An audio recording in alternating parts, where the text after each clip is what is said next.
बोले। सर, जिस तरह से थाना में और जो मुंब्रा का मामला हुआ, आप उद्धव ठाकरे और एकनाथ शिंदे आपस में आमने सामने आए? नहीं, एकनाथ शिंदे मुख्यमंत्री है, नहीं तो उनकी औकात क्या है। एकनाथ शिंदे आज गैर कानूनी तरीके से राज्य के मुख्यमंत्री पद पर बैठे हैं।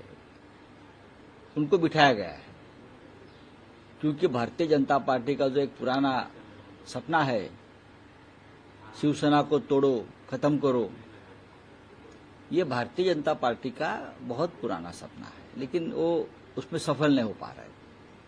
बहुत बार कोशिश की, तो आप ईडी सीबीआई के माध्यम से हमारे कुछ लोग तोड़कर एक नई सरकार बना लिए, छोड़ दीजिए।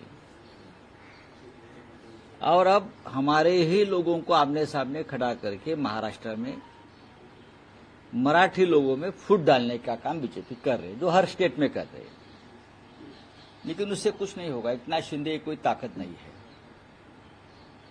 एकनाथ शिंदे के साथ जो 40 लोग गए हैं वो शिवसेना नहीं है। असली शिवसेना क्या है वो आपने कल मुंब्रा में देखा है। जब उद्धव ठाकरे मुंब्रा में गए तो लगभग पूरा मुंब्रा थाना सड़क पर उतर आया था। ये शिवसेना है।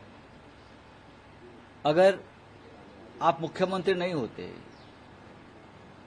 या पुलिस का इस्तेमाल नहीं किया होता या दिवाली नहीं होती तो आज शिवसेना का कब्जा हमारे शाखा का कब्जा हमारे पास हो जाता है। लेकिन हम दिवाली के समय पे कोई बखेड़ा नहीं करना चाहते। लोगों का त्योहार है, फिर पुलिस स्टेशन से वो आपके दबाव रहेगा पुलिस स्टेशन के ऊपर। पुलिस आपकी गुलाम है। आज कल यही पुलिस हमारे आदेश मानेंगे तो आप क्या करोगे।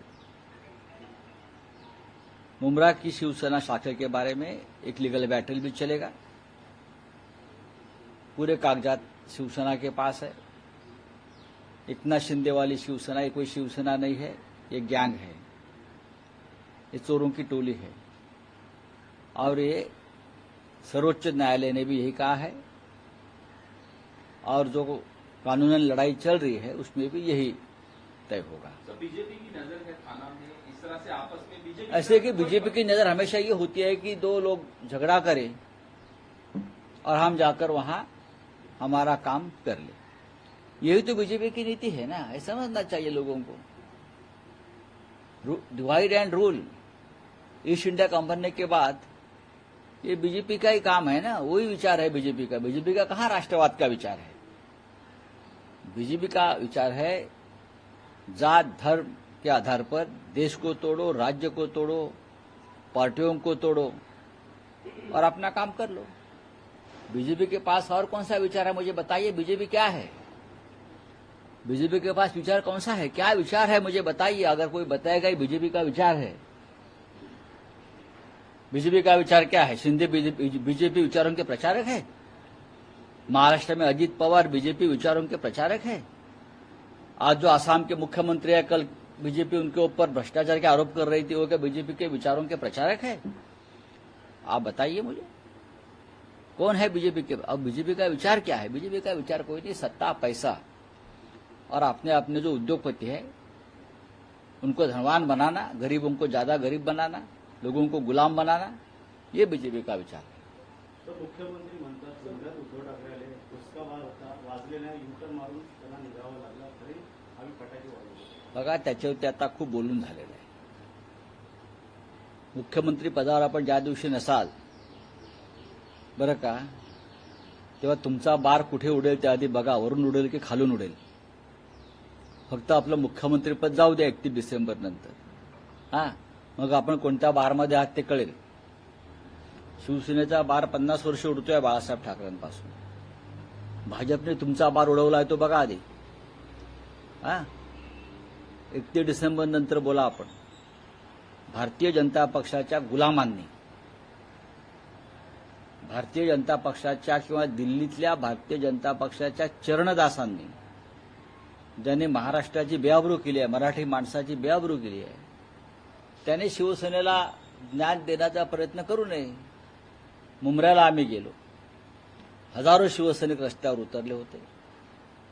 पोलिसांनी आम्हाला थांबवण्याचा प्रयत्न केला. नक्कीच संघर्ष टाळला. तुमच्याकडे जर सत्ता नसती आणि पोलीस नसते तर चित्र वेगळं दिसलंच असतं. दिवाळी आहे, आम्ही संयम राखला. याचे उपकार मानले पाहिजेत त्यांनी. सर, महाराष्ट्र के बाद बिहार की राखी शुरू हो गई है. तेजस्वी यादव जो है उनको ईडी का शिकंजा आ गया है, जिसमें सरकार की ये डर है बीजेपी के मन में. जो अपने विरोधी है उनको काम नहीं करने देना. महाराष्ट्र हो गया, पश्चिम बंगाल में चल रहा है, राजस्थान में रेड्स हो गए, छत्तीसगढ़ में चल रहा है. जहां जहां बीजेपी की सरकारें नहीं है और जहां बीजेपी 2024 में हार रही है वहां बीजेपी यही कर रही है. लेकिन लालू यादव और उनका परिवार बहुत मजबूत है, वो टूटेगा नहीं. और हमारे एकनाथ शिंदे जैसा घुटने भी नहीं टेकेगा. वो लड़ते रहेगा. और जब लालू यादव और तेजस्वी यादव की लड़ाई शुरू होगी तो हम सब उनके साथ रहेंगे. हम सब उनके साथ रहेंगे. तर लोकसभा झाल्यानंतर शिंदेगड असेल या अजितदादा ते सर्व भाजपमध्ये जाणार असं रोहित पवार म्हणतात. ते आत्ताच भाजपमध्ये आहेत ना, तेव्हा कशाला जायला पाहिजे. तुम्ही त्यांची जरी अंतर्वस्त्र पाहिली त्याच्यावर कमळच आहे. त्यांचं जे फुल पॅन्टीमध्ये आतमध्ये खाकी हाफ चड्डी त्यांनी आत्ताच घालायला सुरुवात केली आणि आतमध्ये कमळाची अंडरवेअर आहे. तुम्ही आता पहा ना. तुम्ही जर कधी गेलात तिथे तर त्यांना सांगा, दाखवा, तुम्हाला दिसेल. त्याशिवाय ते मुख्यमंत्रीपदी किंवा मंत्रीपदी राहू शकत नाहीत. नंतर कशाला जायला पाहिजे. आत्ताच गेले आहेत ते. आत्ताच ते गुलाम झाले आहेत आणि गुलामांना स्वतःचं मत आणि स्वाभिमान